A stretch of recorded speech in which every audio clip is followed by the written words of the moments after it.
126వ కీర్తన 5-6 వచనాలు.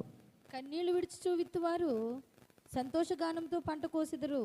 పిడికెడు విత్తనములు చేతపట్టి ఏడ్చుచు పోవు విత్తువాడు సంతోషగానము చేయొచ్చు పనులు మోసుకొని వచ్చును. విత్తువాడు సంతోషగానము చేయుచు పనులు మోసుకుని వచ్చెదరు. దేవునికి మహిమ కలుగును గాక. ఈరోజు చెప్పబోయే అంశం ఏమిటంటే విత్తుట కోయుట కొరకే. ఒక ప్రాంతంలో ఒక స్త్రీ ప్రయాణం చేస్తూ ఉంది. ప్రయాణం చేస్తూ ఒక అడవి మార్గము గుండా వెళుతూ ఉంది. ఒక అటవీ ప్రాంతంలో ఆ రోడ్డు మీద కారులో డ్రైవ్ చేసుకుంటూ ప్రయాణం చేస్తూ ఉంది. కరెక్ట్గా కొంత దూరం వెళ్ళేటప్పటికి కారు ఏదో ప్రాబ్లం వచ్చి ఆగిపోయింది. కారు ఆగిపోయింది. ఈమె ఒక్కరే ఉన్నారు. ఈమె రిపేర్ చేసింది 1 గంట 2 గంటలో, కానీ ఆ కారు రిపేరు కాలేదు. చూస్తుంటే చీకటి పడిపోతుంది. అదంతా కూడా అటవీ ప్రాంతము. అదంతా కూడా అటవీ ప్రాంతమైన కారణం చేత ఆమె భయపడుతూ ఉంది. అయ్యో, చీకటి పడిపోతుంది, ఇక్కడ నాకు సహాయం చేసేవారు ఎవరూ లేరు. ఇలాగే ఉంటే ఈ అటవీ ప్రాంతంలో నుండి ఏ దుష్ట మృగాలైనా వచ్చి నా మీద దాడి చేస్తాయేమో అని భయపడుతుంది. కానీ కారు రిపేర్ కావట్లేదు. అంతలోనే ఒక వ్యక్తి ఆ రోడ్డు నుంచి వెళ్తూ ఉన్నాడు.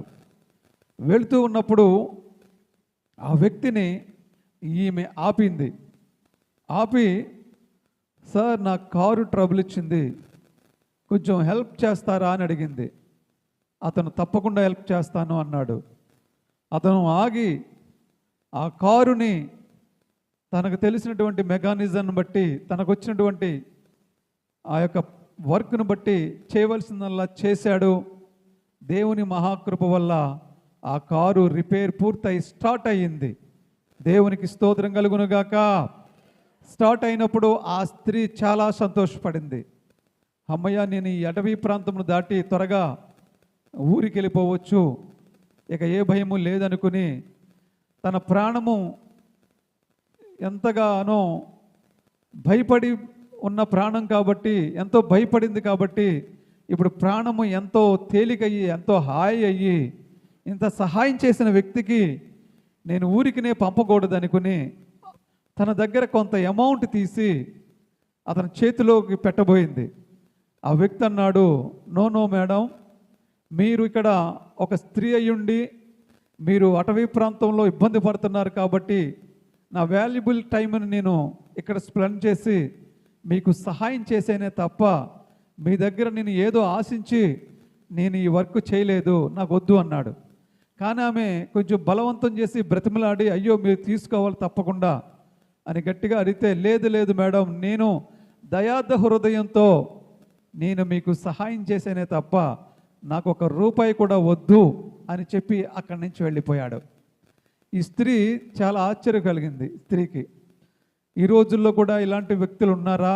సహాయం చేసేవాళ్ళు, డబ్బులు తీసుకోకుండా, డబ్బుకు ఆశపడకుండా, మంచి విలువలు కలిగి నీతి నిజాయితీతో కలిగిన మనుషులు ఉన్నారు. అందుకు థ్యాంక్స్ గాడ్ అని చెప్పి దేవునికి కృతజ్ఞతలు చెల్లించి తిరిగి వెళ్ళిపోయింది. వెళ్ళిపోతూ ఒక ఊరికి చేరుకుంది. చీకటి పడిపోయింది. ఒక ఊరికి చేరుకుంది. ఈమెకు కొంచెం అలసట వలన, బడలిక వలన కొంచెం ఏదైనా కొంచెం టీ తాగుదామని ఒక చిన్న బడ్డీ కొట్టు ఉంటే ఆ ఊర్లో చిన్న టీ షాప్ ఉంటే అక్కడ ఆగి కార్ ఆపి కొంచెం టీ ఆర్డర్ ఇచ్చింది. టీ ఆర్డర్ ఇచ్చేటప్పటికి అక్కడ ఎవరు వర్కర్స్ లేరు. ఒక నిండు గర్భిణీ స్త్రీ ఉంది. రేపో మాపో డెలివరీ అయ్యేలా ఉన్నటువంటి ఒక గర్భిణీ స్త్రీ ఉంది. ఆ స్త్రీయే ఈమెకు కాఫీ పెట్టి, ఈమెకు కాఫీ కలిపి, ఇంకా ఏమైనా స్నాక్స్ ఉంటే స్నాక్స్, అవన్నీ వర్క్ అంతా చేసుకుంటూ ఆ నిండు గర్భంతో ఉందేమో చాలా అవస్థలు పడుతూ, ఆయాసపడుతూ, బాధపడుతూ ఆమె ఒక్కరే పని చేసుకుంటుంది ఆ హోటల్లో, ఆ యొక్క టీ షాప్లో. ఈమె అన్నీ గమనించింది. అయ్యో పాపం, చూస్తుంటే చాలా నిండు గర్భిణిగా ఉంది, ఈమెకి ఎవరూ సహాయం లేరు కాబోలు, పాపం ఈమె కష్టపడి పనిచేసుకుంటే తప్ప పరిస్థితులు బాగోలేదేమో అని అక్కడున్న పరిస్థితులు చూసి ఆమెను చూసి మనసు చెలించి టీ తాగిన తర్వాత అక్కడ ఏవో స్నాక్స్ ఉంటాయి, ఆ స్నాక్స్ కూడా తిన్న తర్వాత బిల్లు పే చేసేటప్పుడు ఈమె ఏం చేసిందంటే ఒక కవర్లో కొంత డబ్బు పెట్టి ఆ స్త్రీ చేతిలో పెట్టి, అమ్మా నీ అవస్థ నేను చూశాను, నీ పట్టుదల కూడా నేను చూశాను, ఇలాంటి సిచ్యువేషన్లో కూడా నువ్వు కష్టపడుతున్నావు, నువ్వు డెలివరీకి ఖర్చులకి ఉపయోగపడుతుంది, కొంత అమౌంట్ నీకు ఇస్తున్నాను తీసుకో అమ్మా అని చేతిలో పెట్టింది, కవర్లో డబ్బులు పెట్టి. ఆమె అంది, అయ్యో మేడం, మేము అలా తీసుకోమండి, మా కష్టానికి ప్రతిఫలమే తీసుకుంటాం తప్ప ఇలా మేము ఎక్స్ట్రా డబ్బులు తీసుకోమండి, మాకు అలాంటి ఉద్దేశం లేదు, దయచేసి నాకు ఇవ్వద్దండి అని ఆమె గర్భిణీ స్త్రీ చెప్పింది. అప్పుడు ఈమె అన్నది, లేదమ్మా, నేను నీకు ఊరికనే ఇవ్వడం కాదు, నేను కూడా ఒక మంచి పని చేయాలనే ఆశతో ఉన్నాను. ఎందుకంటే ఈవేళ దారి మార్గంలో అటవీ ప్రాంతంలో నా కారు ఆగిపోయినప్పుడు నేను చాలా భయపడ్డాను. ఆ టైంలో ఎవరో ఒక వ్యక్తి వచ్చి నాకు సహాయం చేసి డబ్బులు కూడా తీసుకోకుండా వెళ్ళిపోయాడు. అతను నాకు సహాయం చేశాడు కాబట్టి నేను కూడా ఎవరికైనా సహాయం చేయాలని ఈరోజు నేను ఒక దృఢ నిశ్చయం కలిగి ఉన్నాను. ఆ ఇన్స్పిరేషన్తోనే నేను నీకు సహాయం చేస్తున్నాను అని చెప్పి బ్రతిమలాడి బలవంతంగా ఆ కవరు ఆమె చేతిలో పెట్టి ఈమె వెళ్ళిపోయిన తర్వాత ఆ గర్భిణీ స్త్రీ ఈ కవర్లో ఎంత ఉందో అమౌంట్ అని తీసి బయటకు చూసేటప్పటికి అందులో 1,00,000 రూపాయలు ఉన్నాయి. గట్టిగా చప్పట్లు కొట్టి దేవుని మహిమపడదామండి. హల్లెలూయా. 1,00,000 రూపాయలు ఉన్నాయి. చూసి ఆశ్చర్యపోయింది. ఎంత అమౌంట్ నాకు ఇచ్చిందా ఈమె, ఎంత దయార్థ హృదయం కలిగింది, నా అవస్థ చూసి నా డెలివరీ ఖర్చుల కింద ఇచ్చింది అని సంతోషపడుతున్న సమయంలోనే తన భర్త అక్కడికి వచ్చి తన చేతిలో ఉన్నటువంటి డబ్బును చూసి అడిగాడు, ఏంటి ఇంత డబ్బు నీకు ఎక్కడిది అని అడిగాడు. లేదండి, ఎవరో ఒక ఆమె కారులో వచ్చింది, టీ తాగి స్నాక్స్ తిని బిల్లు పే చేసేటప్పుడు ఇంత అమౌంట్ నాకు ఇచ్చింది, నాకు వద్దని చాలా నేను బలవంతం చేశాను, కానీ ఆమె ఒక మాట చెప్పింది, ఎవరో ఒక వ్యక్తి ఈరోజు అటవీ ప్రాంతంలో తన కారు చెడిపోతే ఒక వ్యక్తి తనకి సహాయం చేసి డబ్బులు తీసుకోకుండా వెళ్ళిపోయాడట. ఆ కృతజ్ఞత కలిగి ఆమె ఎవరికైనా సహాయం చేయాలని ఇక్కడ నన్ను చూసి, నా అవస్థలు చూసి, మన పరిస్థితి చూసి ఆమెకు చెలించి ఈ సహాయం నాకు చేసి వెళ్ళిపోయిందని అని చెప్పినప్పుడు అతడు చాలా సంతోషపడ్డాడు. ఎందుకంటే ఆ అటవీ ప్రాంతంలో కారు డ్రైవింగ్ చేసిన వ్యక్తి ఎవరో కాదు, ఇతనే. గట్టిగా చప్పట్లు కొట్టి దేవుని మహిమపడదాం. హల్లెలూయా. ఇప్పుడు చెప్పండి, అతడు విత్తాడు ఎక్కడ? అక్కడ విత్తడం అంటే ఏంటి? విత్తడం అంటే గింజలు నాటడం. అక్కడ విత్తాడు, ఇక్కడ పంట కోసాడు. వితిన్ ఫ్యూ అవర్స్, కొన్ని గంటల్లోనే విత్తిన దానికి అతను పంట కోసేశాడు. దేవునికి స్తోత్రం కలుగునుగాక. హల్లెలూయా. గలతీ 6:7 చూద్దాం ఒకసారి. మోసపోకుడి దేవుడు ఎక్కిరింపబడడు. మనుషుడు ఏమి విత్తునో ఆ పంటనే కోయును. దేవునికి స్తోత్రం కలుగునుగాక. మనుష్యుడు ఏమి విత్తునో ఆ పంటే కోయును. చూడండి, నువ్వు ఏమి విత్తితే తిరిగి అదే పంట కోస్తావు. నువ్వు వరి ధాన్యాన్ని విత్తి నాకు యాపిల్ ఫ్రూట్స్ కావాలంటే వస్తాయా? నీవు మ్యాంగోస్ విత్తి నాకు బత్తాయిలు కావాలంటే వస్తాయా? నీవు మరొకది ఏదో విత్తి ఇంకొకటి కావాలంటే వస్తుందా? రాదు. నువ్వు ఏ విత్తనాన్ని విత్తితే ఆ ఫలితము, ఆ పంటే నువ్వు కోస్తావు. కాబట్టి మనము విత్తేటప్పుడు ఆలోచన చేసి విత్తాలి. విత్తేటప్పుడు ఆలోచన చేసి విత్తితే నీకు ఎలాంటి పంట కావాలి, ఏ రకమైన పంట కావాలి, ఏ స్థాయిలో పంట కావాలి, ఏ మోతాదులో పంట కావాలి, ఎంత కావాలి, కొంచెము కావాలా, ఎక్కువ కావాలా, ఎక్కువ తక్కువ కాకుండా మధ్యస్థంగా కావాలా, ఎలాంటి పంట కావాలి అని నీవు ఆలోచన కలిగి జాగ్రత్తగా విత్తితే నువ్వు పంటను కోస్తావు. విత్తకపోతే నీకు పంట రాదు. విత్తితేనే పంట వస్తుంది. సరే, నేను ముందుకు వెళ్ళి ఇంకా చెప్తాను మీకు విత్తడం గురించి. ఈ రోజున విత్తడం అనే అంశంలో 3 రకాల విత్తడం గురించి నేను ఈరోజు చెప్పాలని ఆశపడుతూ ఉన్నాను.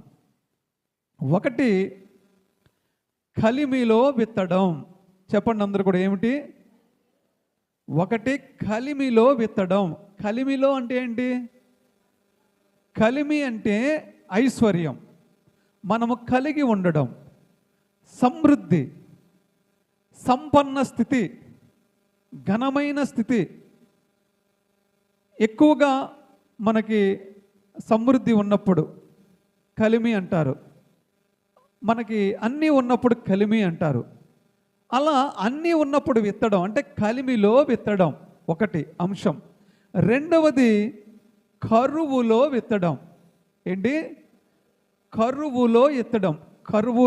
కరువు అంటే ఏమీ లేకపోవడం, చేసినా కానీ ఫలించకపోవడం, వెళ్ళిన చోట దొరకకపోవడం, వెతికిన చోట దొరకకపోవడం, తట్టిన చోట తీయబడకపోవడం, అడిగిన చోట లేదనడం. కరువు. ఒకవేళ కొందామంటే డబ్బులుండవు, తిందామంటే తిండి ఉండదు, చేద్దామంటే పని ఉండదు, వెళ్ళడానికి ఓపిక ఉండదు. దాన్నే కరువు అంటారు. అలాంటి స్థితిలో కూడా విత్తడం. ఓకే, రెండవది ఏంటి? కరువులో విత్తడం. మూడవదిగా కష్టములో విత్తడం. ఏంటండి? కష్టములో విత్తడం.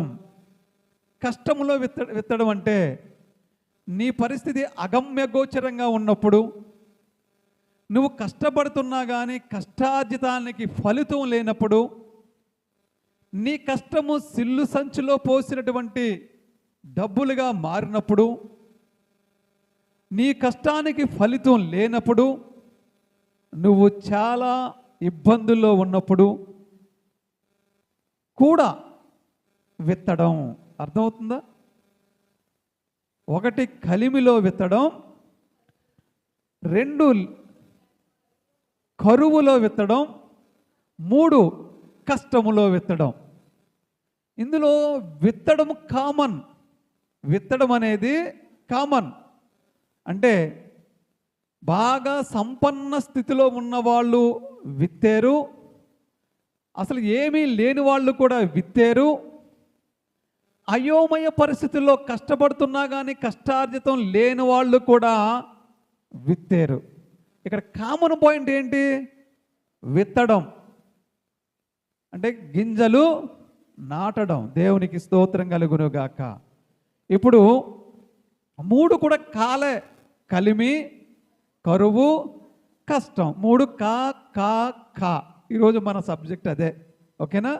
జాగ్రత్తగా వినండి. మరి ఫస్ట్ కలిమిలో విత్తడం అంటే ఏమిటి నేర్చుకుందాం. కలిమిలో విత్తడం అంటే ఏమిటో నేర్చుకుందాం. 2వ రాజుల గ్రంథము 4వ అధ్యాయము 8వ వచనం. 2వ రాజుల గ్రంథము 4వ అధ్యాయము 8వ వచనము.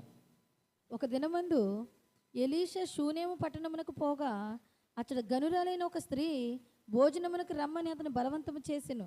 గనుక అతడు ఆ మార్గమును వచ్చినప్పుడల్లా ఆమె ఇంట భోజనం చేయుచూ వచ్చెను. సునేము అనేటువంటి ఒక పట్టణంలో ఒక గనురాలు, ఆమె పేరు ఇక్కడ వ్రాయబడలేదు కానీ గనురాలు అంటే చాలా సంపన్న కుటుంబంలో ఉన్న స్త్రీ, చాలా డబ్బున్నవాళ్ళు, చాలా ఆస్తున్నవాళ్ళు, చాలా గొప్పవాళ్ళు అన్నమాట. ఆమె ఏం చేసిందంటే ఎలీషా అనే దైవజనుడు వస్తూ వెళ్తూ ఉన్నాడు. ఆమె గమనించింది, అయ్యో పాపం ఈయన వస్తున్నాడు, దేవుని సేవ చేసుకుంటున్నాడు, నిలువ నీడ లేదు, ఈయనకి ఉండడానికి ఇల్లు లేదు, కాబట్టి ఇతనికి నేను ఏమైనా చేయాలనుకుంది. వెంటనే తన భర్తతో మాట్లాడి, ఆ దైవజనుడు ఎప్పుడొచ్చినా మీరు మా ఇంటి దగ్గరే భోజనం చేయాలి, ఎప్పుడొచ్చినా ఇదిగో మా గదిలోనే మీరు సేద తీర్చబడాలి, పడుకోవాలి, మీరు ఎన్ని రోజులు ఉంటే అన్ని రోజులు ఉండండి, ఈ గది మీకోసం కేటాయించాను, దాంట్లో మీకు కావాల్సినటువంటి అన్ని సదుపాయాలు, కరెంట్ వేయించి అక్కడ ఒక మంచి బెడ్ ఏర్పాటు చేయించి కావాల్సిన అన్ని ఏర్పాట్లు చేయించింది. భోజనం కూడా బలవంతంగా మీరు తింటేనే కానీ కుదరదని చెప్పి, వచ్చినప్పుడల్లా మీరు మా ఇంటికే రావాలి, మీ పని చూసుకుని ఇక్కడ భోజనం చేసి ఇక్కడ మీరు రెస్ట్ తీసుకుని అప్పుడు మీ దారిని మీరు వెళ్ళవచ్చు అని చెప్పింది. అది విన్నటువంటి ఎలీషా చాలా సంతోషించి, ఈమె చాలా భక్తిపరురాలని గమనించి, అలా కొద్ది రోజులు ఉన్న తర్వాత ఒక రోజున అడిగాడు. తన శిష్యుడైనటువంటి గెహాజీని పంపించి, ఈమె చాలా దైవభక్తిరాలు, ఈమె దైవజనుల పట్ల చాలా ప్రేమ కలిగి ఉంది, దేవుడి పట్ల చాలా భయభక్తులు కలిగి ఉంది, ఇంత గనురాలైనా సరే ఈమెకు ఏం కావాలో అడుగు, ఈ దేశాన్ని పరిపాలిస్తున్న రాజుతో ఏమైనా మాట్లాడి ఆమెకు ఏమైనా పని చేయించి పెట్టాలా, మంత్రులతో మాట్లాడి పని చేయించి పెట్టాలా, ఏం కావాలో అడిగాడు. చూసారా, ఇతని దగ్గర ఏముంది ఇతని దగ్గర? ప్రార్థన ఉంది. ప్రార్థన ఒక్కటే ఆశించాలి. ధనమో లేకపోతే అప్పో లేకపోతే ఇంకొకటో లేకపోతే ఇంకా వేరే ఏమైనాను దైవజన దగ్గర నుంచి మీరు ఆశించకూడదు. ఏమి ఆశించాలంటే ఒక్క ప్రార్థన మాత్రమే ఆశించాలి. శృంగారం అనే దేవాలయం దగ్గర ఒక భిక్షాటన చేసే వ్యక్తి పేతురు యాహంలో వస్తుంటే, వీరు నిలువుటంగీలు వేసుకుని ఉన్నారు, చాలా ధనవంతుల్లాగా ఉన్నారు, వీళ్ళ దగ్గర వెండి బంగారం ఏమైనా దొరుకుతుందేమో ఆశతో చూశాడు. అప్పుడు పేతురు గారు అన్నాడు, ఒరే బాబు, నువ్వు మా దగ్గర ఎండి బంగారం దొరికిందని ఆశతో చూడకు, మా దగ్గర ఏముంటే అదే ఇస్తాం మీకు అన్నాడు. ఏముంది వాళ్ళ దగ్గర? దేవుని శక్తి, ప్రార్థన ఉంది. ఆ ప్రార్థన చేసి లేచి నడువన్నారు, దిగ్గున లేచి నడిచాడంతే. అంతకంటే ఎక్కువ ఏమైనా కావాలా ఆ భిక్షాటన చేసేవాడికి? ఒకవేళ ఒక కాసు బంగారం ఇచ్చినా కానీ ఆ క్షణంతోనే వాడు ఆ డబ్బులు అప్పటికే ఉపయోగపడతాయి. కానీ అతని జీవితాన్ని ఇచ్చేశారు వీళ్ళు. చూసారా, పోయిన కాళ్ళు వచ్చినాయి, అతని జీవితము స్థిరపడింది. ఇంకా భిక్షాటన చేసుకోవాల్సిన పని లేదు, అడుక్కోవాల్సిన పని లేదు. చూసారు కదా, దైవజనుడి దగ్గర నుంచి ఆశించేది ఏమిటంటే, ఏం ఆశించాలండి? ప్రార్థన ఆశించాలి. ఈ సునేమీయురాలు కూడా ఏం ఆశిస్తూ అడగమన్నాడు. ఏం కోరుకుంటుందో, మనకి ఇంత మేలు చేసింది కదా, వెళ్ళి అడుగు అని చెప్పి ఈ ఎలీషా గారు పంపిస్తే ఆవిడ ఏమని తెలుసా? ఏమీ నాకు వద్దండి, నేను నా స్వజనుల మధ్యలో ఉన్నాను, హ్యాపీగా ఉన్నాను, సంతోషంగా ఉన్నాను, నాకు ఇంతకంటే ఏమీ వద్దని తిరిగి పంపించేసింది. దేవునికి స్తోత్రం కలుగునుగాక. ఇప్పుడు విన్నారా? జాగ్రత్తగా విన్నారా? మీకు ఏమైనా అర్థమవుతుందా? ఈమె విత్తిందా లేదా? ఎవరికి విత్తింది? దైవజనుడికి విత్తితే అది ఎవరికి విత్తినట్లు? దేవునికి విత్తినట్లు. అవునా? ఇప్పుడు ఈమె విత్తింది. ఇందాక నేను చెప్తూ మీకు మార్గమధ్యలో కారు ఆగిపోయినప్పుడు అతను విత్తాడు, కానీ ప్రతిఫలాన్ని ఆశించాడా? ఆశించలేదు, వెళ్ళిపోయాడు. ఇప్పుడు ఈ గనురాలు, సునేమీయురాలు కూడా విత్తింది. దైవజనుడు ఏం కావాలో కోరుకోమని అడిగినప్పుడు కూడా ఈమె ఏం ఆశించింది? నాకు ఏమీ వద్దండి, నేను స్వజనుల మధ్య హ్యాపీగా ఉన్నాను, మీరు అంటే అని చెప్పి పంపించేసింది. అంటే ఆమె ఉద్దేశం ఏంటంటే, ఒక దైవజనులకి నేను అతిథి ఇచ్చడమే నాకు గొప్ప భాగ్యము, ఇంకా నాకు ఏమీ వద్దు, నేనేమీ ఆశపడట్లేదు అని చెప్పి వెళ్ళిపోయింది. అయితే ఏదో చేయాలనుకుంటున్నాడు ఎలీషా గారు. అప్పుడు గెహాజీ అన్నాడు, అయ్యా ఆమెకు పిల్లలు లేరు, తన భర్త చూస్తే ముసలుడు అయిపోయాడు పాపం అని ఒక మాట అలాగ అందించాడు అంతే. గెహాజీకి తెలుసు ఎలీషా యొక్క పవర్స్ ఏంటో. ఆమె అడగకపోయినా దేవుడు గెహాజీ ద్వారా పలికించాడు. ఇక్కడ ఆమెకు పిల్లలు లేరన్న మాట ఎలీషాకు చెప్పాడు. తన భర్త చూస్తే వృద్ధుడైపోయాడు పాపం అని చెప్పి ఒక మాట అలా అంటించి వదిలేసాడు గెహాజీ. అప్పుడు ఎలీషా గారు అంటున్నాడు, ఒకసారి వెళ్ళి ఆమెను పిలుచుకురా అన్నాడు. ఆమె దగ్గరికి పోయి గెహాజీ పిలిచాడు. ఆమె వచ్చి ద్వారబంధం దగ్గరే అలా నిలబడి చూస్తుంది. అమ్మా, నీకు పిల్లలు లేరు కానీ మరలా ఇదే ఋతువులో నీ కౌగిటిలో ఒక బాబు ఉంటాడు అని చెప్పాడు ఎలీషా గారు. చూశారు కదా, ఆమె విత్తింది, ఆమె పిల్లలు లేక ఇసిగిపోయి ఇక అలవాటైపోయి మర్చిపోయి ఇక నాకు పిల్లలు పుట్టరనుకుని బోళ్ళంత ఆస్తుంది. ఇక్కడ వ్రాయబడి ఉంది గనురాలు అని. అంటే చాలా సంపన్న స్థితిలో ఉన్న వ్యక్తి, పిల్లలు లేరు, ఆస్తి చూస్తే బోళ్ళంత ఉంది. ఆమె ఆశపడి విసిగిపోయి వదిలేసింది. ఇంకా ఆ టైంలో దైవజనులకి విత్తిన దానికి ప్రతిఫలం దైవజనుల ద్వారా దేవుడు ఏమిస్తున్నాడంటే, నీకు మరలా వచ్చే ఇదే ఋతువులోడికి నీ కౌగిటిలో ఒక బాలుడు ఉంటాడు అని చెప్పినప్పుడు ఆమె అంటుంది, అయ్యా నన్ను హేళన చేయకండి అయ్యా, నా ఏలినవాడా అంటుంది. దైవజనుడు అంటుంది, అయ్యా నా ఏలినవాడా. ఎంత గౌరవంగా పిలుస్తుంది చూడండి. దైవజనుడు అంటుంది, నా ఏలినవాడా అంటుంది. అన్నంత మాత్రాన ఏమేమి తగ్గిపోలేదు, ఆయన ఏమి పెద్దోడు అయిపోలేదు. మీరు దైవజనుడిని గౌరవంగా పిలిచినంత మాత్రాన మీ స్థాయి తగ్గిపోదు. అది ఒక అభిషేకం ఉన్న వ్యక్తిని గౌరవిస్తే దేవుణ్ణి గౌరవించినట్లుగా మీరు భావించుకోవాలి. ఇక్కడ ఈ గనురాలు, నా ఏలిన వాడా దయచేసి నన్ను హేళన చేయవద్దు, నాకెలా ఇప్పుడు పిల్లలు పుడతారు, నా యజమానుడు వృద్ధుడైపోయాడు కదా, ఎలా పిల్లలు పుడతాడంటే అతను అన్నాడు, లేదు వచ్చే సంవత్సరం నీకు బాబు పుడతాడని చెప్పి వెళ్ళిపోయాడు. అతను అన్నట్లుగానే సంవత్సరం తిరగకుండా చక్కని బాబు ఆమెకు పుట్టాడు. గట్టిగా చప్పట్లు కొట్టి దేవుని మహిమపడదాం. హల్లెలూయా. ఇప్పుడు చూడండి, ఆమె విత్తిన దానికి ప్రతిఫలం వచ్చిందా రాలేదా చెప్పాలి అందరూ కూడా. ప్రతిఫలం వచ్చింది కదా, ఆమె విత్తింది, ప్రతిఫలాన్ని పొందుకుంది. దేవునికి మహిమ కలుగునుగాక. కొంతకాలం అయిన మళ్ళీ రెండవ ప్రతిఫలం కూడా ఆమె పొందుకుంది.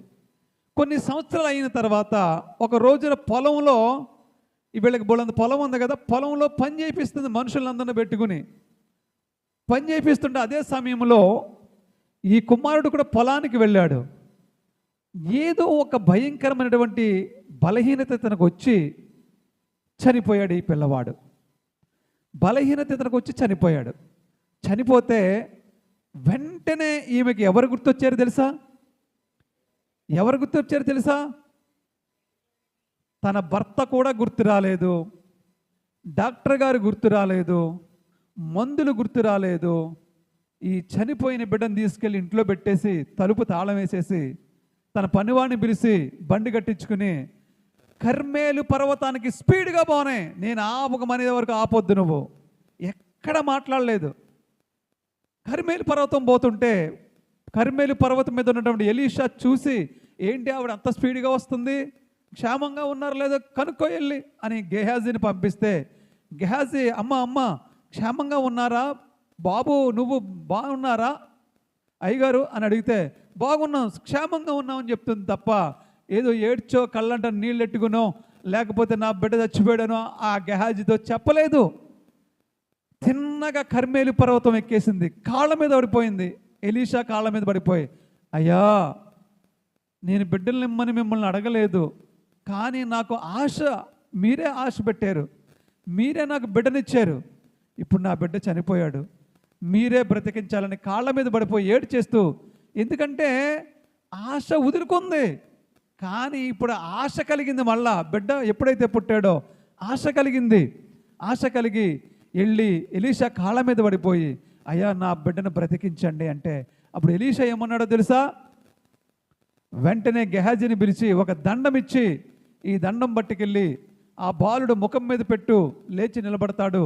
మధ్యలో ఎవరు పలకరించినా పలక్కు, మధ్యలో ఎవరన్నా నిన్ను కుశల ప్రశ్నలు అడిగినా మాట్లాడకు. మాట్లాడితే ఈ దండం యొక్క పవర్ ఏం చేస్తుంది? పోతుంది. అర్థమవుతుందా? మీరు గుడికి వస్తారు, గుడికి వెళ్తారు, దారిలో సొల్లు కబుర్లు, దారి పొడిగినా సొల్లు కబుర్లే.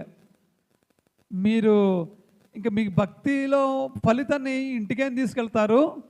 వచ్చేటప్పుడు భక్తి భావంతో ఏమొస్తారు మీరు? వచ్చేటప్పుడైనా వెళ్ళేటప్పుడైనా మన సహోదరులు పిలుచుకొని రావాలి. వచ్చేటప్పుడు సహోదరుల్ని ఒకరికొకరు పిలుచుకొని రావాలి.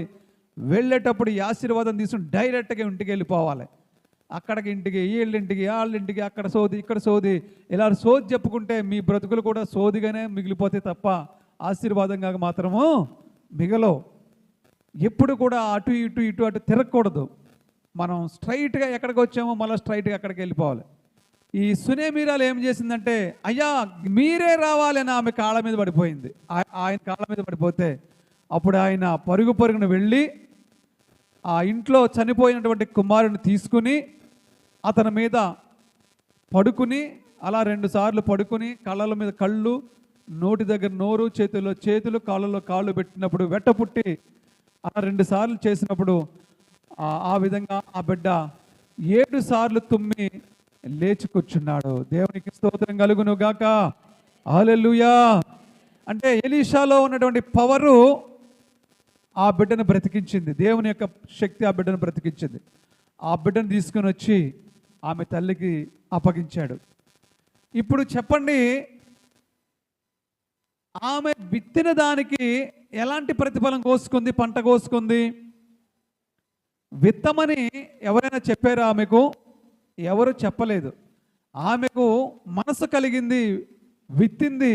విత్తిన దానికి పంట 2 సార్లు కోసుకుంది. దేవునికి స్తోత్రం కలుగును గాక. ఇప్పుడు కలిమిలో విత్తిన వాళ్ళ గురించి చెప్పడం జరిగింది, అవునా? ఆమె సంపన్నురాలు, విత్తింది. లేమిలో అంటే కరువులో విత్తన వాళ్ళ గురించి చూద్దాం. ఎవరు విత్తారు? కరువులో ఎవరు విత్తారు అనే దాని గురించి మనం చూద్దాం. 1వ రాజుల గ్రంథము 17వ అధ్యాయము 2వ వచనం, 12వ వచనం. 1వ రాజులు 17, 12. అందుకామె నీ దేవుడైన యెహోవా జీవము తోడు తొట్టిలో పట్టెడు పిండియు బుడ్డిలో కొంచెం నూనెయు నా యొద్దనున్నవే గాని అప్పం ఒకటైనను లేదు. మేము చావక ముందు నేను ఇంటికి పోయి వాటిని నాకును నా బిడ్డకును సిద్ధం చేసుకొనవలెనని కొన్ని పుల్లలు ఏరుటకై వచ్చితిన నేను. దేవునికి మహిమ కలుగును గాక. హల్లెలూయా. ఇప్పుడు చూడండి, భయంకరమైన కరువు పరిస్థితులు ఆ దేశములో ఉన్నాయి. తినటానికి తిండి లేదు, ఎవ్వరికీ లేదు ఆ దేశములో.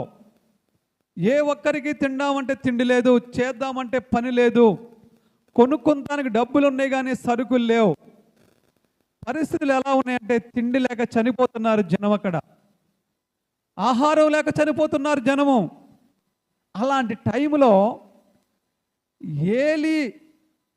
ఏలియా అనే ఒక దైవజనుడు, ఒక ప్రవక్త, ఒక సారేపతు విధవరాలు అనేటువంటి ఒక స్త్రీ దగ్గరికి వెళ్ళి, అమ్మా నాకు చాలా ఆకలిగా ఉంది, ఒక అప్పం వేసుకు తీసుకురా అంటున్నాడు. ఇదేమైనా హోటలా? నువ్వు వెళ్ళి కుర్చీలో కూర్చొని ఆర్డర్ చేయగానే నీకు తెచ్చి పెట్టడానికి? అది హోటల్ కాదు.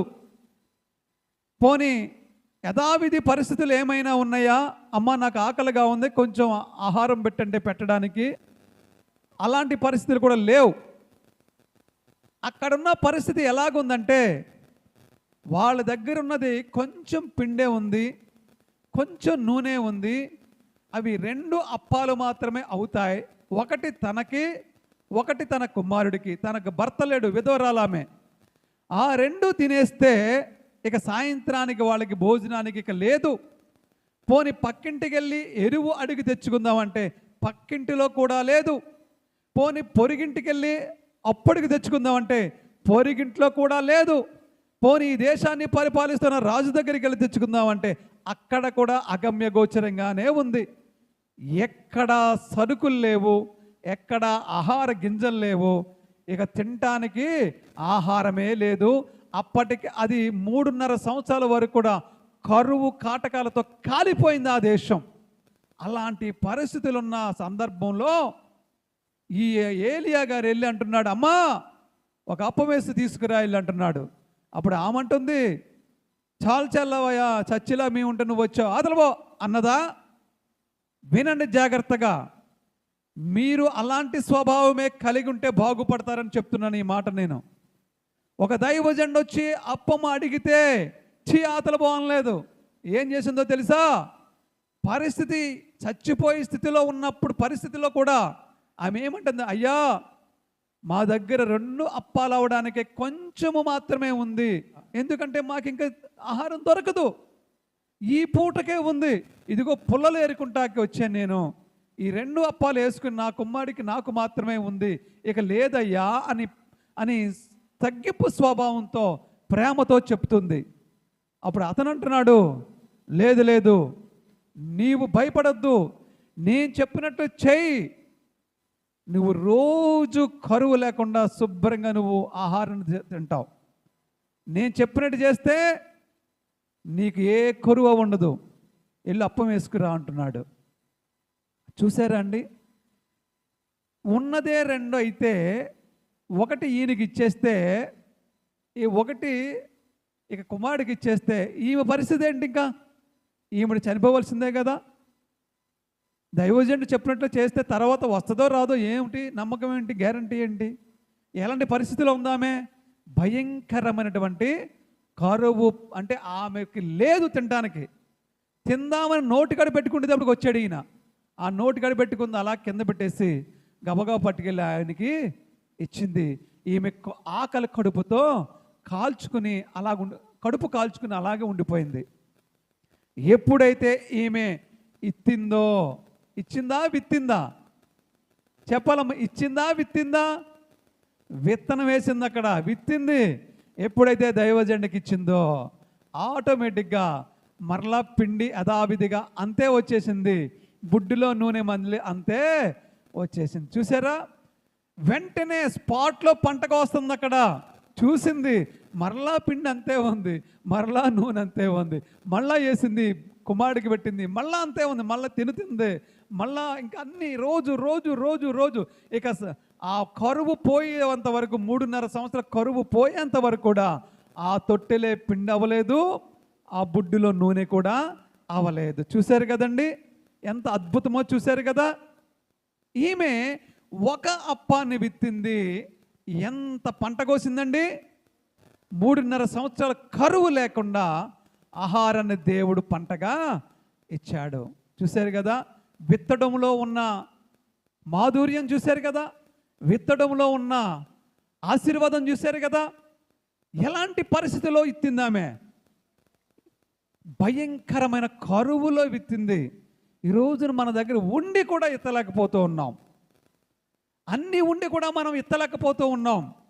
ఆమె ఏమీ లేని స్థితిలో ఇత్తింది, చనిపోయే పరిస్థితుల్లో కూడా విత్తింది.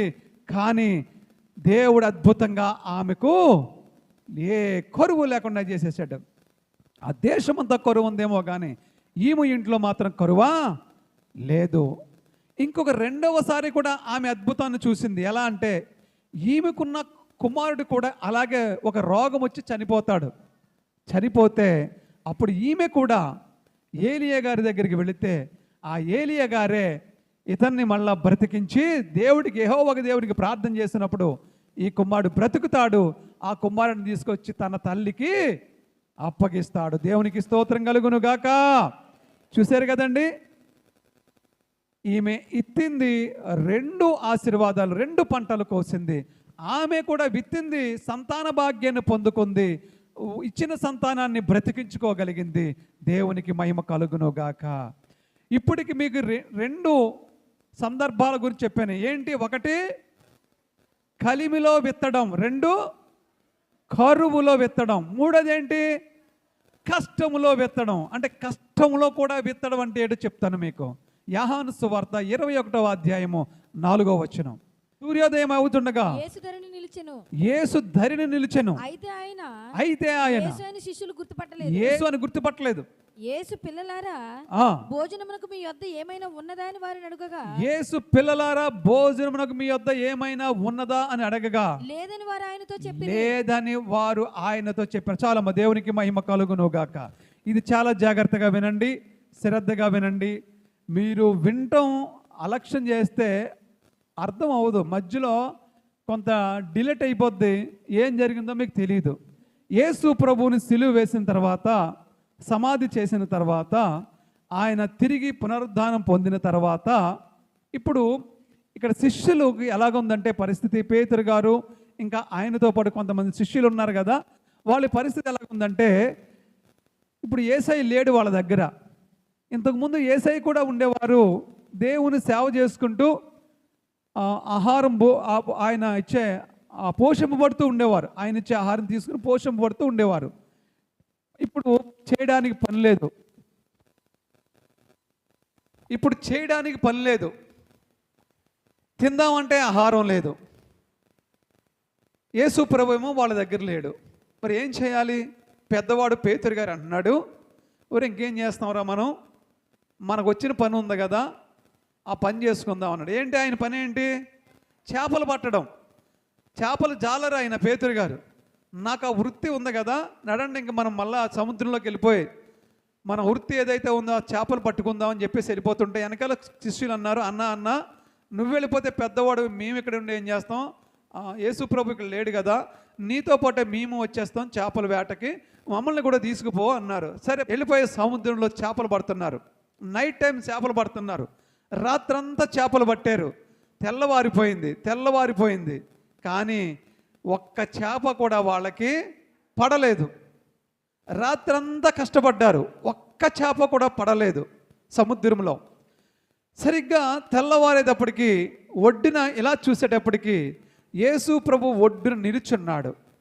వీళ్ళు చూశారు, కానీ వీళ్ళు అనుకుంటున్నారు యేసు ప్రభు అని అనుకుంటలేదు, వాళ్ళు ఎవరో అనుకుంటున్నారు. ఎందుకంటే యేసు ప్రభు అక్కడ లేడు కదా ఇప్పుడు, కాబట్టి వాళ్ళ దృష్టిలో లేడనుకుంటున్నారు వాళ్ళు. కానీ చూసి ఎవరో అనుకుని యేసుప్రభు అనుకుంటలేదు. కానీ యేసుప్రభు ఏం చేశాడంటే, పిల్లలారా మీ దగ్గర ఏదైనా ఆహారం ఉందా అని అడిగాడు. అప్పుడు వాళ్ళు అంటున్నారు, అయ్యా రాత్రంతా కష్టపడ్డాం, ఒక్క చేప కూడా పడలేదు అన్నారు. అప్పుడు యేసుప్రభు అన్నాడు, ఆ కుడివైపున వల వేయండి అన్నాడు. అప్పుడు ఈయన చెప్పిన మాట ప్రకారం కుడివైపున వల వేశారు. అప్పుడు ఆ వల నిండా విస్తారమైన చేపలు పడ్డాయి. ఎన్ని చేపలు పడ్డాయంటే 153 గొప్ప చేపలు పడ్డాయి. పెద్ద చేపలు, గొప్ప చేపలు 153 చేపలు పడ్డాయి. వాళ్ళు ఆ వల లాగలేకపోతున్నారు, కానీ వల పెగిలిపోలేదు, వాడ మునిగిపోలేదు ఆ నావ, అంత చేపలు పడ్డా. కానీ అప్పుడు ఏంటి ఈ అద్భుతం చూసి అక్కడ ఒక శిష్యుడు అంటున్నాడు పేతురు గారితోనూ, అన్నా ఆయన ఎవరో కాదు, మన ప్రభువే సుమి అంటున్నాడు. ఏంటి అద్భుతం చూసిన తర్వాత అర్థమైంది వీళ్ళకి, అయ్యో మన ప్రభువే అంటున్నారు. చూడగానే పేతురు గారు సిగ్గుపడిపోయాడు. ఎందుకంటే ఒంటి మీద బట్టలు లేవు ఆయనకి. జాలర్లు ఎలా ఉంటారు, ఏదో కింద చిన్న వస్త్రాన్ని కట్టుకుంటారు తప్ప బాడీ అంతా కవర్ చేసుకోరు. ఏదో చిన్న వస్త్రం కట్టుకుని ఉంటారు. చెల్లో మరి తడిసిపోతారు కదా, బురదలోనూ గట్టను, సముద్రంలో ఈత కొట్టాలి కదా. ఈ యేసు ప్రభువుని తెలగానే ఈయన సిగ్గుపడి అక్కడున్న వస్త్రం ఇలా కప్పుకునేలా సముద్రంలో దూకేశాడు. సిగ్గుపడిపోయి బయటికి రండి అన్నాడు. పిల్లలారా బయటికి రండి అన్నాడు యేసు ప్రభు. వచ్చారు వీళ్ళందరూ కూడా, పేతురు గారు శిష్యులందరూ వచ్చారు. వచ్చి ఒడ్డుకి రాగానే ఆ ఒడ్డున ఒక అద్భుతం కనబడుతుంది. ఏం కనబడుతుందంటే, ఒక నిప్పుల మీద కాల్చిన చేపలు, కొన్ని రొట్టెలు అక్కడ కనపడుతున్నాయి. ఏమున్నాయమ్మ అక్కడ ఒడ్డున? ఏమున్నాయి చెప్పాలి, ఏమున్నాయి? నిప్పులు, ఆ నిప్పుల మీద కాల్చిన చేపలు, ఆ ప్రక్కనే రొట్టెలు ఉన్నాయి. ఇప్పుడు రాత్రంతా వీళ్ళకి ఎలాగ ఉందండి? ఆకలితో ఉన్నారు. తిందామంటే తిండి లేదు. చేపలు పడితే దొరికితే అవి తిందాం, అమ్ముకుని మనం ఏమైనా రొట్టెలు కొనుక్కుందాం అనుకున్నారు. చేప ఒక్కటి పడలేదు. ఇప్పుడు ఉన్న శక్తి అంతా చేపలు పడతాం వల్ల రాత్రంతా పోయింది, ఒంట్లో ఉన్న శక్తి అంతా. ఇప్పుడు కడుపు అంతా ఆకలితో ఉన్నారు. ఎప్పుడైతే వీళ్ళు ఒడ్డుకి రాగానే వీళ్ళకి ఏం కనపడుతున్నాయి? అక్కడ నిప్పుల మీద ఎర్రగా, నిప్పుల మీద ఫిష్ ఫ్రై కనపడుతుంది. చేపలు ఫ్రై చేసి అక్కడ పెట్టాడు దేవుడు. పక్కనే రొట్టెలు ఉన్నాయి. వీళ్ళకి ఎలాగుంటుందండి? నోరు ఊరిపోతుంది. అబ్బా భలే ఉంది, ఆహారం మనకు ఉందర, రెడీగా ఉంది ఇక్కడ. ప్రభు మన కొరకు ఆహారం రెడీ చేశాడు, కానీ అది తినేద్దామని వీళ్ళు ఆతృతగా చూస్తున్నారు. చూస్తుంటే అప్పుడు యేసు ప్రభు ఏమన్నాడో తెలుసా? వెంటనే పెట్టేలేదు వాళ్ళకి. ఏమన్నాడో తెలుసా? మీరు పట్టిన చేపల్లో కొన్ని చేపలు నా దగ్గరికి తీసుకురండి. వినాలి మీరు జాగ్రత్తగా. అమ్మ విన్నారా? ఏమన్నాడు? మీరు పట్టిన చేపల్లో కొన్ని చేపలు నా దగ్గరికి పట్టుకురండి అన్నాడు. అప్పుడు గబగబా వీళ్ళు సముద్రంలోకి వెళ్ళి ఆ వల్ల ఉన్న చేపల్లో కొన్ని బుట్టలోనో తట్టలోనో ఎందులోనో వేసుకుని వచ్చి తెచ్చి ఎవరికి ఇచ్చారు? యేసు ప్రభుకి ఇచ్చాడు. అప్పుడు యేసు ప్రభు ఏం చేశాడంటే, రండి పిల్లలారా మీరు కూర్చోండి, ఈ రొట్టెను ఈ చేపలు మీకు వడ్డిస్తానని చెప్పి అందరికీ ఆ చేపల్ని ఆ రొట్టెల్ని వడ్డించాడు. ఇప్పుడు చెప్పండి, ఇక్కడ మీరు ఏమి గమనించారు? ఇక్కడ మీరు ఏమైనా అర్థమైందా మీకు? దేవుడు ఆహారం వాళ్ళకి పెట్టే ముందు వాళ్ళ దగ్గర నుంచి ఏమి అడిగి తీసుకున్నాడు? ఏమమ్మా? ఎస్, వీళ్ళు రాత్రంతా ఆకలితో ఉన్నారు, కానీ వీళ్ళకి భోజనాన్ని దేవుడు సిద్ధపరిచాడు. కానీ వెంటనే వచ్చి రండి కూర్చోండి అని అనలేదు. మీరు పట్టిన చేపలు అంటే ఆ చేపలు ఎవరి వల్ల వాళ్ళకి దొరికినాయి? రాత్రంతా కష్టపడ్డా దొరకలేదు. ఈయన చెప్పిన మాట ప్రకారం వేస్తే చేపలు దొరికినాయి. ఈయన వల్ల దొరికిన, ఈయన ఇచ్చిన చేపల్లోనే ఈయనకు కొన్ని తీసుకుని రమ్మన్నాడు. అప్పుడు వాళ్ళు కొన్ని తీసుకుని ఈయనకి ఇచ్చిన తర్వాత అక్కడున్న కాల్చిన చేపలు, అక్కడున్న రొట్టెలు యేసు ప్రభు వాళ్ళకి ఇచ్చాడు. అంటే ఫస్ట్ వీళ్ళు ఏమి విత్తారు? ఏమి విత్తారు అమ్మా? ఏమి విత్తారు? వాళ్ళకు వచ్చిన చేపల్లో కొన్ని చేపలు తీసి యేసు ప్రభుకి ఇవ్వడం ద్వారా వాళ్ళు విత్తారు. ఫలితాన్ని ఏం పొందుకున్నారు? వాళ్ళు కడుపు నిండా ఆహారాన్ని పొందుకున్నారు. ఈ రోజున నువ్వు ఏదైనా పొందుకోవాలంటే నువ్వు దేవుడికి ఏమి విత్తాలండి? నువ్వు కూడా విత్తాలి. విత్తకుండా నీకు పంట కొయ్యలేవు. నువ్వు విత్తకుండా పంట కొయ్యలేవు. నీకు దేవుడు ఏదైనా పెట్టాలి అంటే నీ దగ్గర నుంచి కూడా దేవుడు ఏదో తీసుకోవాలని చూస్తున్నాడు దేవుడు. నువ్వు దేవుడికి ఇస్తేనే దేవుడు నీకు తిరిగి ఇస్తాడు. అంటే నువ్వు విత్తితేనే పంట కోస్తా. అమ్మా విత్తకపోతే పంట ఎలాగ వస్తుందమ్మా? మీకు అర్థమవుతుందా? నేనేదో మీ దగ్గర నుంచి ఏదో రాబట్టాలని చెప్పట్లేదు. ఒకటే లాజిక్, మీరు విత్తకపోతే పంట ఎలా కోస్తారు? ఒక యజమానికి 100 ఎకరాల పొలం ఉందంటండి. 100 ఎకరాల పొలం ఉందంట. నాకు 100 ఎకరాల పొలం ఉంది, నాకు ఎత్తవలసిన అవసరం లేదు అని ఇంట్లో బంగ్లాలో కూర్చున్నాడు. పక్కనే ఉన్న చిన్న చిన్న రైతులు ఎకరం, అరెకరం, 2 ఎకరాలు, 3 ఎకరాలు ఉన్న వాళ్ళు వర్షం పడగానే గబగబ అందరూ పోయి పొలంలోకి పోయి విత్తనాలు జల్లేసుకున్నారు. అబ్బా హ్యాపీగా. కొద్ది రోజులకి మొలకలు వచ్చేసినాయి, కొద్ది రోజులకి వాటి ఎదిగింది, పండింది. కొద్ది నెలలకి వాళ్ళు ఒక రోజున బళ్ళు కట్టుకుని, కొడవళ్ళు పట్టుకుని, సంచులు పట్టుకుని, మనుషులను తీసుకుని హ్యాపీగా వెళ్ళి ఆ పొలంలో ఉన్న ధాన్యాన్ని నూర్చుకుని కుప్పలు వేసుకుని ఆ పంటంతా బండ్లకు ఎక్కించుకుని ఇంటికి బళ్ళు ఈ బంగ్లావాడి ముందు నుంచే వెళ్ళిపోతున్నారు.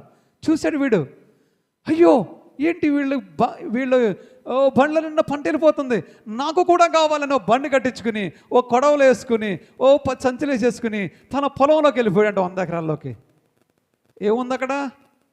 ఏముంది అక్కడ? అయ్యో ప్రభు నాకు పంట కావాలి, నాకు పంట కావాలి, నాకు పంట కావాలి, నాకు పంట కుదరదు ప్రభు, నాకు ఇయ్యి అంటున్నాడంట. నాకు 100 ఎకరాలు ఇచ్చావు, 100 ఎకరాల పొలం నాకు ఇచ్చావు, నాకు పంట కావాలి, నాకు పంట కావాలి అంటున్నాడంట. అప్పుడు నాలాంటి పాస్టర్ గారు ఒకడు వెళ్ళి అన్నాడంట, ఒరే మూర్ఖుడా, దేవుడు నీకు 100 ఎకరాలు ఇచ్చింది ఎందుకురా? అందులో ఇత్తనం వేసి పండితే నువ్వు బాగుపడతావు, అనేకల్ని బాగు పెడతావు కదరా, నువ్వు అసలు ఇత్తనమే లేదు, నీకు పంట ఎలాగ వస్తారా అన్నాడంట. అప్పుడు నేను నోరు మూసుకుని ఇంట్లోకి వెళ్ళి కూర్చున్నాడు. అవునా? ఎంతుంటే సుఖమే ఉంది ఎత్తకపోతే. నువ్వు దేవునికి విత్తకపోతే నువ్వు పంట కొయ్యలేవు. ఇది 100% వాస్తవం. అర్థమవుతుందా మీకు? ఇది లాజిక్. మీకు అసలు నువ్వు భూమిలో ఒక మొక్కే కప్పెట్టకపోతే దాని ఫ్రూట్స్ ఎలా నువ్వు కోసుకోగలవు? ఈ రోజున మందిరంలో కూడా నువ్వు దేవుడికి ఇవ్వకపోతే నువ్వు తిరిగి ఎలా తీసుకోగలవు?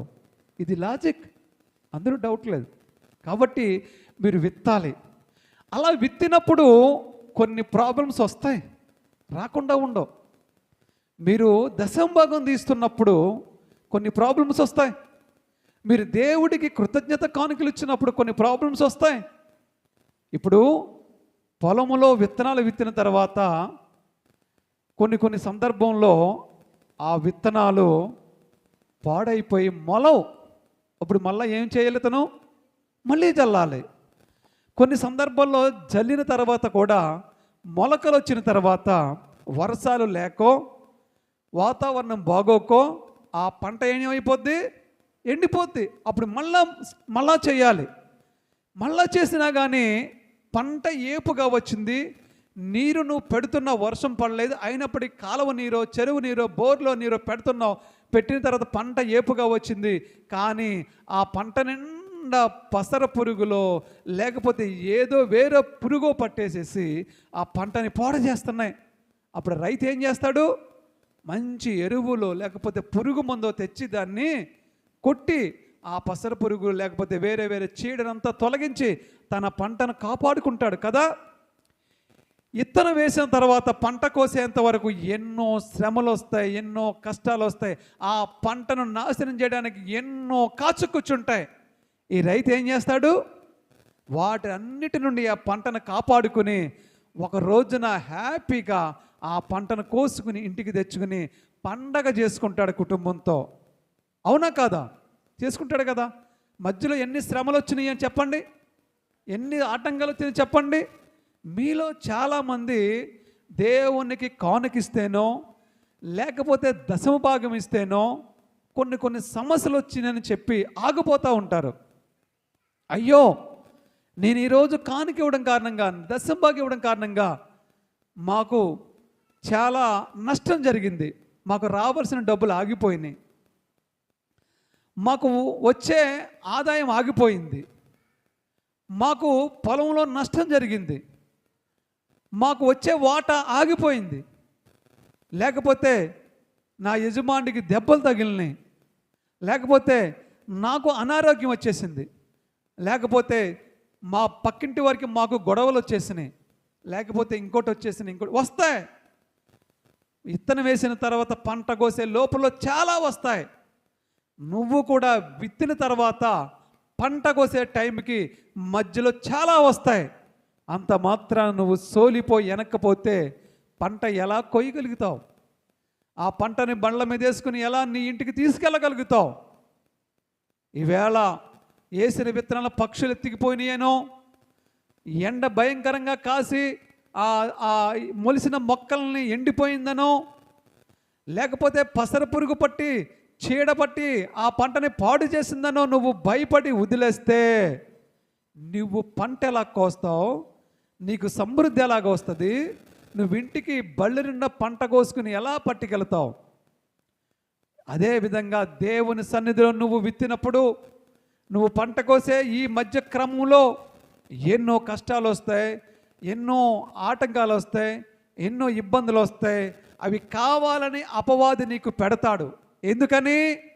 రేపు నువ్వు పంట కోసేసుకుంటావు, పంట కొయ్యనివ్వకూడదు. అర్థమవుతుందా? వాడి ఉద్దేశం ఏమిటి చెప్పాలమ్మా? వాడి ఉద్దేశం ఏమిటి? దేవుడు ఏం చెప్తున్నాడంటే, మీరు విత్తండ్రా, మీరు పంట కోస్తారు అంటున్నాడు. విత్తకపోతే మీకు పంట ఎలాగ వస్తుంది అంటున్నాడు. మీరు విత్తుతున్నారు. అపవాది ఏం చేస్తాడు తెలుసా? పంట కొయ్యకుండా మిమ్మల్ని ఆపడానికి ప్రయత్నం చేస్తాడు. వాడి పని అదే కదా. మీరేం చేస్తారంటే భయపడిపోయి ఆ పంటను అక్కడే ఒకసారి విత్తేసి మళ్ళా దాని జోలికి వెళ్ళరు.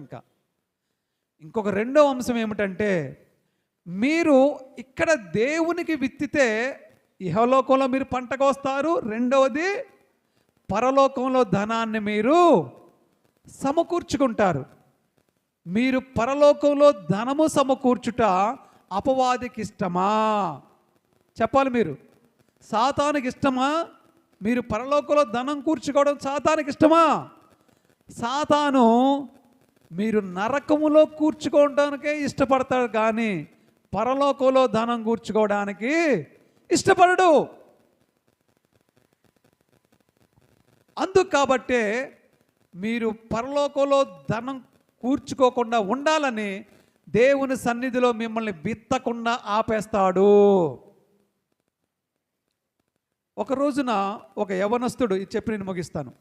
ఒక యవనస్తుడు మందిరంలో దశంభాగం తీస్తున్నాడు. సాటి ఫ్రెండ్స్ అంటున్నారంట, ఒరే ఎందుకురా డబ్బులు అలా దశంభాగం తీసేస్తున్నాం, మేము తీస్తున్నాం ఏంటి, ఎందుకే 10% తీసేస్తున్నావు ఏంటి, 1000 రూపాయలు వస్తే 100 రూపాయలు ఇచ్చేస్తున్నావా, 10,000 వస్తే 1000 ఇచ్చేస్తున్నావా, భలేవాడురా బాబు నువ్వు, మేము అలా తీయట్లేదు, నువ్వు తీయకలాగా 10% ఇచ్చేస్తున్నావా దేవుడికి అని చెప్పి వాడిని ఏమంటారు, మోటివేషన్ కాకుండా డీమోటివేషన్ చేస్తున్నారు. అంటే వెనక లాగేస్తున్నారు. మనలో కూడా చాలామంది ఆ బ్యాచ్ కూడా ఉంటారు. ఏంటమ్మా నువ్వు అలాగ ఇచ్చేస్తున్నావు, నువ్వు ఇచ్చేస్తే మేము ఇవ్వాలి, మరి మేము ఇవ్వకపోతే పాస్టర్ గారు మేము ఏమి ఇవ్వట్లేదు అనుకుంటాడు. అరే బాబు పాస్టర్ గారు అనుకోడరా బాబు, దేవుడు జడండ్రా బాబు. పాస్టర్ గారు అసలు దృష్టిలో పెట్టుకోకుండా మీరు అలాంటి వాటికి మామూలు విషయాలు పెట్టుకోండి. మీ బాగు కోసమే చెప్తాడు పాస్టర్ గారు, పాస్టర్ గారి కోసం కాదు.